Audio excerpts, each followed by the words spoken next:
அனைவருக்கும் வணக்கங்க. இன்னைக்கு நம்ம என்ன பார்க்க போறோம் வீடியோலன்னா, கருப்பு உளுந்து கஞ்சி பொடி எப்படி செய்யறது, அதுக்கு என்னென்ன பொருட்கள் தேவைன்னு தாங்க பார்க்க போறோம். ஒன்று ஒன்றா சொல்றேன் பாருங்க. இங்க பாருங்க, 1/4 கிலோ கருப்பு உளுந்துங்க, உடைக்காத உளுந்து இதான் எடுக்கணும். அதுக்கப்புறம் வந்து ஒரு 20 பாதாம், அதுக்கப்புறம் வந்து ஒரு 2 ஸ்பூன் வந்து பச்சரிசி, ஒரு 8 ஏலக்காய். இதாங்க. இது வந்து வறுத்து பொடி பண்ணி ஸ்டோர் பண்ணி வச்சுக்கிட்டு களி இல்லைன்னா கூழ் அந்த மாதிரி நம்ம செஞ்சுக்கலாம். வேணுங்கிறப்ப செஞ்சு சாப்பிட்டுக்கலாம். பாதாம் வேணுங்கிறவங்க போடுங்க, வேணாதவங்க நீங்கள் விட்டுடலாம். வேண்டாம்னா நான் வந்து டேஸ்ட்டுக்காக சேர்க்குறேன். அப்படி சேர்த்து பண்ணோம்னா செம்ம டேஸ்ட்டாக இருக்குங்க.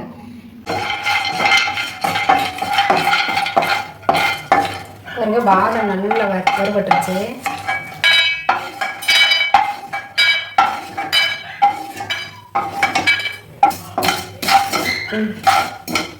பச்சரிசி நல்லா பொரிஞ்சு வரணும். சிம்மிலே வச்சுக்கணுங்க. ரொம்ப இதில் வச்சிட்டிங்கன்னா கருகி போயிடும், சீக்கிரமாக பொரியாது.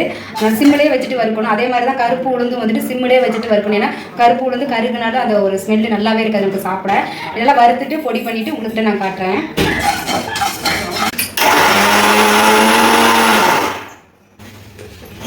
இப்போ பாருங்க, சூப்பராக அரைச்சிட்டு வந்துட்டேன். பாருங்க, வறுத்தது எல்லாமே நான் சூப்பராக மிக்சியில் போட்டு அரைச்சிட்டேங்க.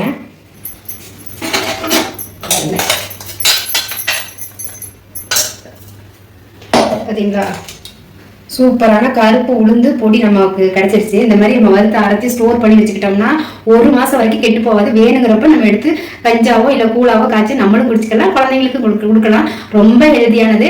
போய் கடையில் கண்டதெல்லாம் வாங்கி சாப்பிட்றதுக்கு இந்த மாதிரி வீட்டில் செஞ்சு நம்ம சாப்பிட்டோம்னா உடம்புக்கு ரொம்ப ரொம்ப நல்லது, ஆரோக்கியமானது. ஓகேங்களா? வீடியோ பிடிச்சிருந்தா மறக்காம லைக் மட்டும் போடுங்க. நெக்ஸ்ட் வீடியோவில் பார்க்கலாங்க. பாய்ங்க.